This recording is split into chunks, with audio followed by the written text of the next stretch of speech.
UP में जिला पंचायत अध्यक्ष चुनाव से जुड़ा अपडेट है, जिसमें 18 जिला पंचायत अध्यक्ष की सीटों पर फैसला तय हो गया है। 17 सीटों पर भाजपा प्रत्याशियों की निर्विरोध जीत तय हो गई है। इसके अलावा इटावा में बात करें तो सपा के अंशुल यादव का जीतना तय है। पश्चिमी यूपी में 6, पूर्वांचल में 6, अवध की 5 सीटों पर तस्वीर साफ हो गई है। 18 सीटों पर तस्वीर साफ हो गई है। कैंडिडेट्स का निर्विरोध जीता जाना तय है, जिसमें 17 सीटों पर भाजपा और 1 सीट समाजवादी पार्टी के खाते में जा रही है। इटावा में सपा प्रत्याशी अंशुल यादव की जीत तय है। पश्चिमी यूपी की 6 सीटें, पूर्वांचल की 6 और अवध की 5 सीटों पर तस्वीर साफ हो गई है। जिला पंचायत अध्यक्ष के लिए ये चुनाव हो रहे हैं और किन सीटों पर तस्वीर साफ हो चुकी है। कुल मिलाकर 18 सीटों पर कौन जीतेगा ये तय माना जा रहा है। 18 जिला पंचायत अध्यक्ष की सीटों पर फैसला तय हो चुका है, जिसमें 17 सीटों पर भाजपा प्रत्याशियों की निर्विरोध जीत होने जा रही है और 1 सीट समाजवादी पार्टी के खाते में जा रही है।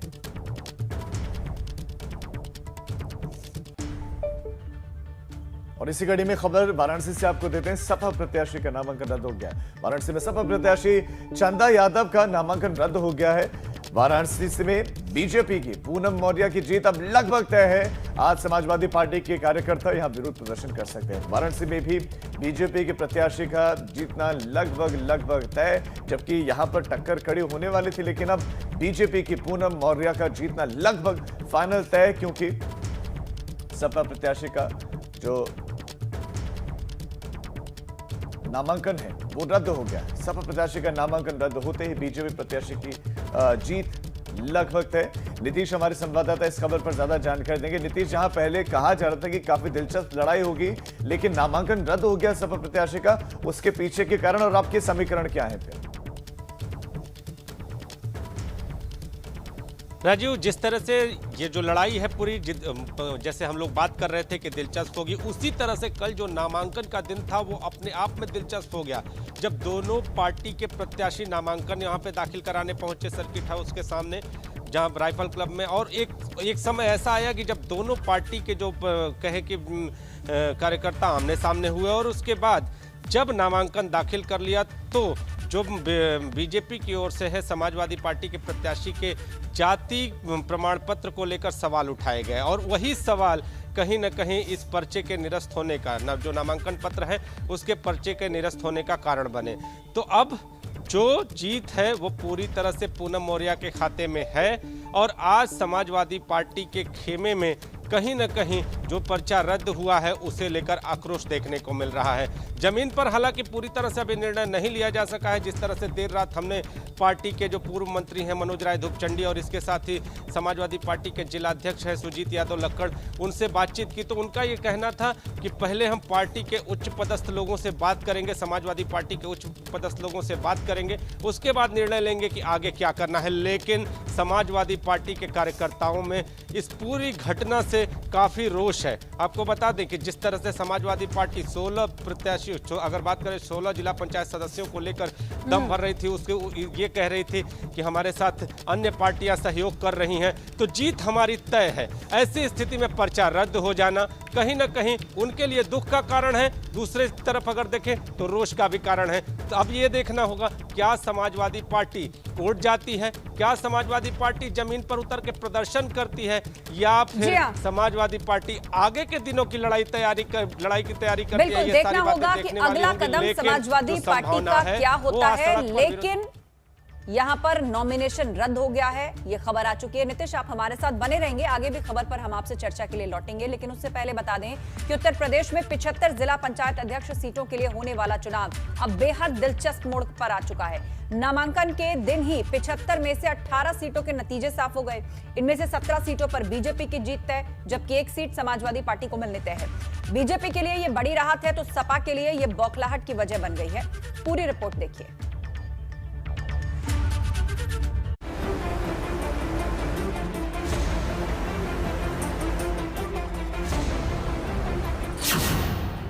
जिला पंचायत अध्यक्ष की सबसे बड़ी जंग।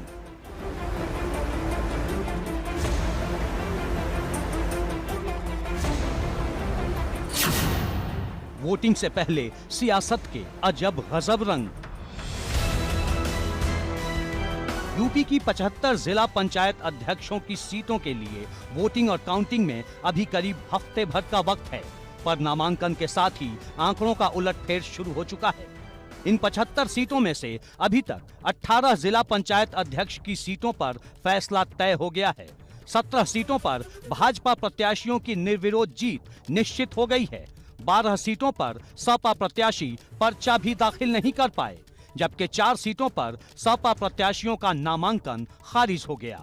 सबसे पहले पश्चिमी यूपी की बात करते हैं, जहां 6 सीटों पर भाजपा प्रत्याशियों की निर्विरोध जीत तय हो चुकी है।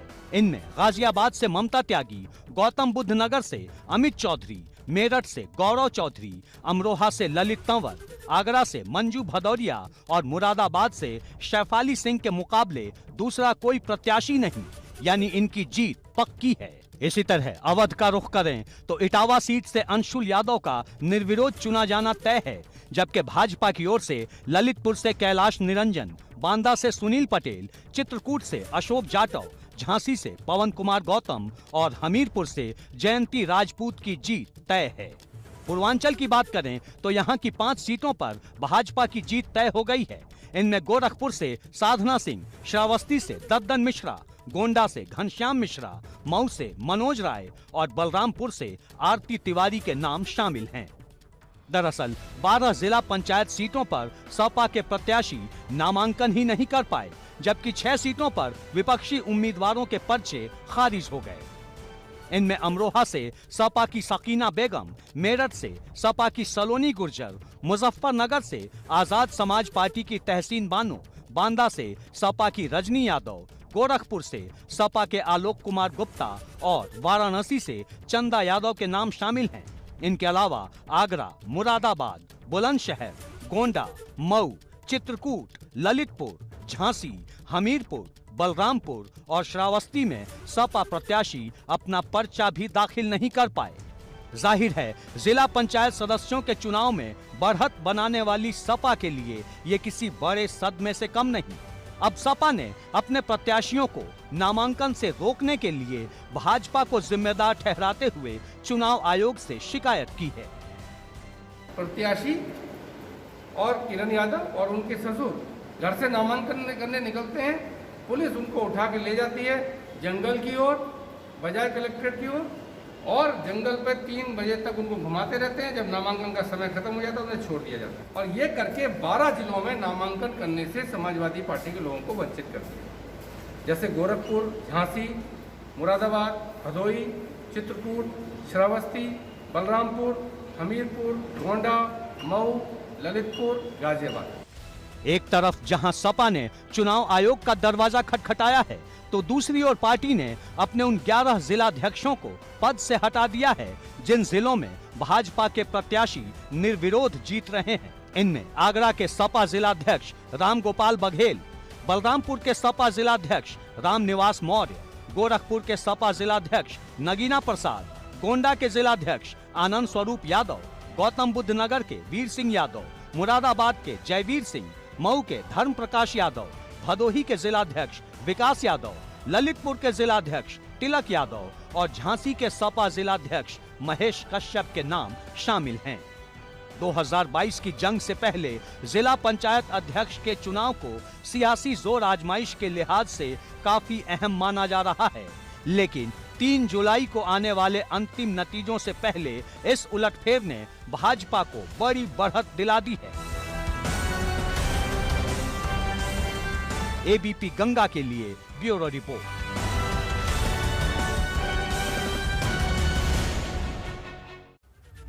और हमारे साथ इस वक्त अलग अलग जगहों से हमारे संवाददाता जुड़ गए हैं और उनसे ही जानते हैं कि नामांकन कैसा रहा, कैसी रही सियासी तस्वीर। हमारे साथ नीरज श्रीवास्तव गोरखपुर से जुड़े हैं, सुधीर चौहान मेरठ से हमारे संवाददाता जुड़े हैं, तो नीतीश हमारे साथ वाराणसी से बने हुए हैं। सुधीर, सबसे पहले आपके पास आना चाहते हैं, मेरठ का जो इस वक्त का सियासी समीकरण है वो आप दर्शकों को बताएं कि कहीं यहाँ पर भी समाजवादी पार्टी के नेताओं ने, सपाइयों ने सपा के साथ ही खेला तो नहीं कर दिया?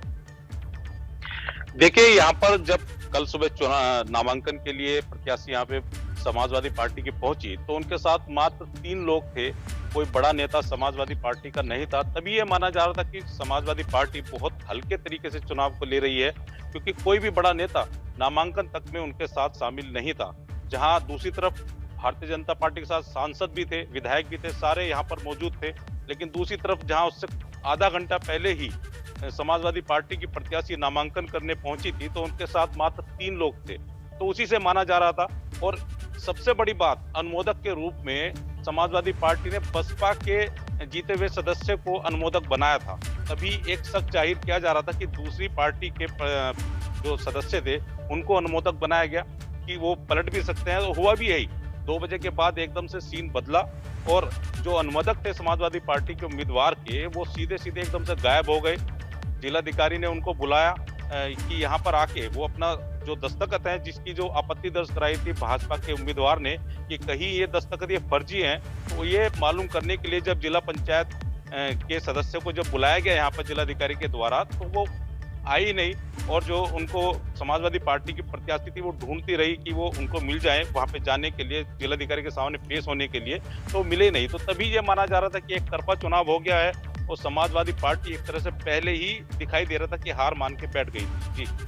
जी हाँ, बिल्कुल। और ये तस्वीर सिर्फ मेरठ नहीं बल्कि कई जगह ऐसा हुआ और कई जिलों में तो समाजवादी पार्टी को प्रस्तावक भी नहीं मिले या फिर नाटकीय तरीके से गायब होने का सिलसिला चलता रहा। गाजियाबाद में भी हमने कुछ ऐसा ही देखा। रुख फिलहाल वाराणसी का करेंगे, नीतीश हमारे साथ जुड़ गए हैं। नीतीश, वहां पर क्या चल रहा है? वहां भी कहा जा रहा है कि अब लगभग तय है कि कौन बनेगा अगला अध्यक्ष। निश्चित तौर पे बीजेपी का जिला पंचायत अध्यक्ष बनना अब तय है। तय इसलिए है कि जिस तरह से समाजवादी पार्टी के जिला अध्यक्ष जो प्रत्याशी अगर बात करें तो जिला पंचायत अध्यक्ष के जो प्रत्याशी हैं उनका पर्चा जिस तरह से रद्द हुआ है, ऐसे जो मोड़ के बाद जिस तरह से ये मोड़ आया, जिस तरह से अगर बात करें कल की एकदम शुरुआत की अगर हम बात करें आपसे, तो पहले समाजवादी पार्टी के और फिर बीजेपी के ये दोनों प्रत्याशी पहुंचते हैं। पहुंचने के साथ अपना नामांकन पत्र का पूरा पर्चा दाखिल करते हैं। दाखिल करने के साथ पत्रों की जांच शुरू होती है। फिर दोनों पर जो पार्टियों की ओर से, दोनों पार्टी के प्रत्याशियों की ओर से एक दूसरे के खिलाफ एक कह के पत्र को जो कमियां हैं उनको दिखाते हुए वहां पर दी जाती है, पर्ची दी जाती है और अब विवाद शुरू हो जाता है। एक बार समाजवादी पार्टी के कार्यकर्ता, एक बार बीजेपी के कार्यकर्ता आपस में खींचतान शुरू हो जाती है और इसी बीच समाजवादी पार्टी के लोग लगातार आरोप लगाने लगते हैं कि जो प्रशासन है, प्रशासन के साथ मिलकर बीजेपी हमारा पर्चा निरस्त करा सकती है। उसके बाद जो माहौल है वो पूरी तरह से तनातनी में बदल जाता है और एक बार जो खबर आती है लगभग रात 11 से 12 के बीच में जो खबर आती है वो ये आती है कि समाजवादी पार्टी के प्रत्याशी का पर्चा निरस्त हो गया है। अब समाजवादी पार्टी के कार्यकर्ताओं में इस पर्चा निरस्तीकरण के बाद से काफी रोष है। वो जमीन पर उतरकर प्रदर्शन करने की बात तो कह रहे हैं, लेकिन पार्टी आला कमान से बातचीत के बाद अब देखना ये होगा कि क्या समाजवादी पार्टी के कार्यकर्ता आज दिन में प्रदर्शन करते हैं या पार्टी आला कमान से बात करते हैं, चुनाव आयोग में शिकायत करते हैं या फिर कोर्ट जाते हैं। इन सारे ये बिल्कुल नीतीश दिलचस्प रहेगा देखना। लेकिन एक और बात यह है कि जो इससे स्पष्ट संकेत दिख रहे हैं वो ये भी नजर आ रहे हैं कि पहले से तय था कि कुछ इस तरह से हमें चीजें करनी है। नीरज भी हमारे साथ गोरखपुर से जुड़े हुए। नीरज, गोरखपुर में क्या समीकरण बन रहे हैं यहाँ पर?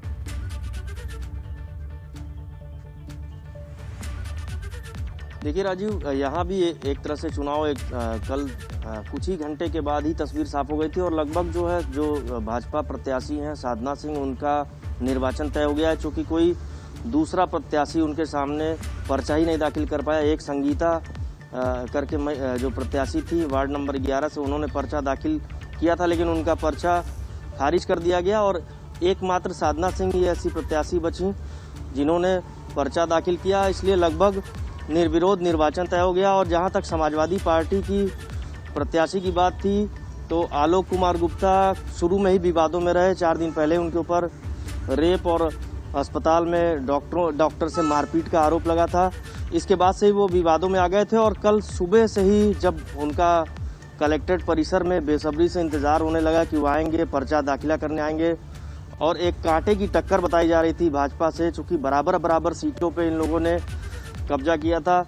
इसके साथ ही लेकिन जब आलोक गुप्ता नाटकीय ढंग से गायब हो गए, जैसा कि बताया जा रहा है कि कई जिलों में इसी तरह से जो प्रत्याशी थे वो पर्चा ही दाखिल करने नहीं आ पाए, किसी भी वजह से, जिस भी वजह से नहीं आ पाए। लेकिन आरोप यही लगा कि भाजपा जो है सत्ता का और जो पुलिस प्रशासन है उसका दुरुपयोग कर रही है। इस तरह के आरोप भी जिला अध्यक्ष ने लगाए और आनन फानन में जितेंद्र यादव को प्रत्याशी बनाकर जब पर्चा दाखिला करने के लिए कलेक्ट्रेट गेट पर आए तो हो हंगामे के बीच जो जिलाध्यक्ष हैं नगीना प्रसाद साहनी वो उनको लेके अंदर नहीं जा पाया और कुछ ही देर बाद उन्हें वापस लौटना पड़ा और शास्त्री चौक पर जो समाजवादी पार्टी के कार्यकर्ता हैं उधरने बैठ गए। लेकिन जी हाँ, तब तक लगभग जो है 1:30 से 3 बज चुके थे और साधना सिंह पर्चा दाखिला कर चुकी थी। इसके बाद जो समय था वो भी खत्म हो गया और कुल मिलाकर जो गाज गिरने की बात आ रही है जिलाध्यक्ष पर, आखिरकार कितने नाटकीय घटनाक्रम चले और आखिरकार यहाँ से भी भाजपा का ही पंचायत अध्यक्ष बनना तय हो गया है।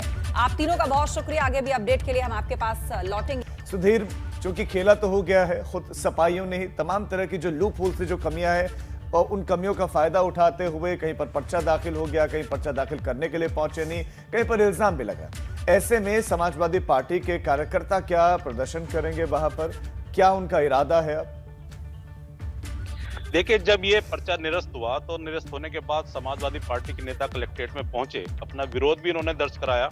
जिलाधिकारी को उन्होंने वहां पर बातचीत के लिए बुलाया, बातचीत हुई तो उन्होंने बताया कि आपका ही जो अनुमोदक था आपके उसके उम्मीदवार का, वो यहाँ नहीं पहुंचा और नहीं बता सका कि ये मेरे साइन है नहीं, और शपथ पत्र भी उसने बाद में दे दिया कि जो अनुमोदक के रूप में उसके साइन थे वो फर्जी थे। तो जब कमी बताई गई कि आप ही की तरफ से थी तो आप कैसे कह सकते हैं कि पर्चा जो है दबाव में या किसी कारण से निरस्त किया गया। तो उसके बाद जो समाजवादी पार्टी के नेता थे इसको लोकतंत्र की हत्या बताते हुए वहां से चले गए। लेकिन फिलहाल कोई बड़ा प्रदर्शन इसमें होगा या विरोध प्रदर्शन होगा, ऐसी उम्मीद अभी तक तो दिखाई नहीं दे रही है, क्योंकि सबसे बड़ी जो इसका कारण है जो सपा के आपस की गुटबाजी है उसको भी लेके कारण इसको माना गया है, जिसके कारण नहीं लगता कि कोई बड़ा प्रदर्शन यहाँ पे इस जो पर्चा निरस्त होने के बाद माना जा रहा था वो होगा। जी तो बिल्कुल सुधीर, आप बता रहे हैं कि किस तरीके से समाजवादी पार्टी के जो अंदर की गुटबाजी है वो उस पर भारी पड़ी और ऐसा सिर्फ मेरठ में नहीं कई जगहों पे हुआ है। लेकिन मेरठ से ठीक आगे यहीं से सटे हुए बागपत की बात करें तो यहाँ जो मुकाबला है वो बड़ा दिलचस्प होने जा रहा है। बहुत दिलचस्प मुकाबला बागपत में होने जा रहा है। यहाँ पर हमने देखा कि किस तरह जो ममता है उम्मीदवार, रालोद से पहले भाजपा में आती हैं, उसके बाद कुछ घंटों में वापस रालोद चली जाती हैं। समाजवादी पार्टी से पहले ही जो है वो बबली यहाँ पर आ चुकी हैं। तो पहले माना जा रहा था कि भाजपा का ही जिलाध्यक्ष होगा, लेकिन अब यहाँ पर चुनाव होगा। तो यहाँ भी नाटकीय घटनाक्रम अभी रुके नहीं है। जी बिल्कुल, नाटकीय घटनाक्रम ये वेस्ट यूपी में कई जगह देखने को मिला है। अगर हम खाली मेरठ की बात करें तो मेरठ में शुरू में समाजवादी पार्टी को उम्मीदवार ही नहीं मिला तो उन्होंने बसपा से जो सदस्य जीत कर आए थे उनको पहले पार्टी में शामिल कराया, उसके बाद उसको अपना उम्मीदवार बनाया। तब से ही माना जा रहा था कि बसपा के जो सदस्य थे वो उनसे छिटक गए थे। शुरू में जब चुनाव का जो परिणाम आया था उसमें भाजपा के सिर्फ 5 सदस्य जीत करके आए थे और बाकी सब विपक्ष के थे। माना जा रहा था कि विपक्ष बड़ा मजबूत स्थिति में है, लेकिन जैसे जैसे चुनाव नजदीक आता गया उससे जो सदस्य थे वो छिटकते गए। सबसे पहले बसपा के अलग हुए, उसके बाद जहां रालोद और सपा मिलकर ये कह रहे थे कि हम मिलकर चुनाव लड़ेंगे तो उनके भी सदस्य धीरे धीरे छिटकते गए। और हालत ये होगी कि लास्ट के दिन, कल नामांकन के दिन, सिर्फ 3 सदस्य, जिसमें कि एक जो नामांकन करने आई थी सलोनी गुजर और साथ में एक अनुमोदक एक प्रस्तावक थे, सिर्फ 3 सदस्य यहाँ पे रह गए थे। और जो होते होते शाम तक सिर्फ 2 रह गए, सिर्फ प्रस्तावक थी उनके साथ और एक सिर्फ जो नामांकन करने गई थी वो सलोनी गुजर थी। जी सुधीर, आप हमारे साथ बने रहिए, आगे आपके पास लौटेंगे। तो समाजवादी पार्टी की जो प्रत्याशी है उनका नामांकन रद्द हो गया, जिन प्रस्तावों को लेकर गई थी, जिन्होंने साइन किए थे, बाद में वो अपने साइन ही नहीं ढूंढ पाए और उसकी वजह से पर्चा दाखिल उनका जो है खारिज हो गया, रद्द हो गया। तो पंचायत चुनाव से जुड़ी हुई हलचल पर हमारी नजर रहेगी, लेकिन फिलहाल आपको बताते हैं यूपी उत्तराखंड में क्या खास रहने वाला है। आज सबसे पहले बात यूपी की, यहाँ देखिए क्या हलचल है। कानपुर में आज राष्ट्रपति के दौरे का तीसरा दिन है। राष्ट्रपति आज अपने पैतृक गांव जाने वाले हैं। अपने पैतृक गांव परौंख जाएंगे आज महामहिम। परौंख में कई कार्यक्रमों में वो हिस्सा लेंगे। महाराजा एक्सप्रेस से कानपुर आए हैं राष्ट्रपति। इसके अलावा सीएम योगी भी आज कानपुर जाएंगे। सुबह 8 बजे कानपुर जाएंगे सीएम योगी। राष्ट्रपति के साथ होंगे सीएम योगी और सीएम राष्ट्रपति के कार्यक्रम में भी शामिल होंगे। इसके अलावा कैबिनेट मंत्री आज अपने प्रभार जिलों में जाएंगे। प्रभार वाले जिलों में बच्चों को मेडिसिन किट बांटेंगे। तीसरी लहर के मद्देनजर सरकार ने तैयारी की है और बच्चों के लिए विशेष तौर पर एक मेडिसिन किट तैयार की गई है। बच्चों को तीसरी लहर से हर हालत में बचाने का लक्ष्य है। यूपी के बाद अब बात कर लेते हैं उत्तराखंड की। क्या रहेगा उत्तराखंड में खास, ये आपको बताते हैं। आज कुमाऊं के दौरे पर सीएम तीरथ सिंह रावत आज से, और 3 दिनों तक के लिए कुमाऊं के दौरे पर सीएम तीरथ सिंह रावत। यहां पर कई परियोजनाओं का लोकार्पण करना है उन्हें, कई परियोजनाओं का शिलान्यास भी करेंगे। जनपदीय समीक्षा बैठक भी मुख्यमंत्री को करनी है। इसके अलावा आज से देहरादून में बीजेपी की बड़ी बैठक है। देहरादून में 27 से 29 जून तक बड़ी बैठक है। संगठन महामंत्री बीएल संतोष इसमें शामिल होंगे। प्रदेश प्रभारी और मुख्यमंत्री तीरथ सिंह रावत भी इसमें शामिल होंगे। आगामी विधानसभा चुनावों पर इसमें मंथन होगा। बीएल संतोष इससे पहले उत्तर प्रदेश में पहुंचे थे और अब उत्तराखंड में चिंतन मंथन और बैठक।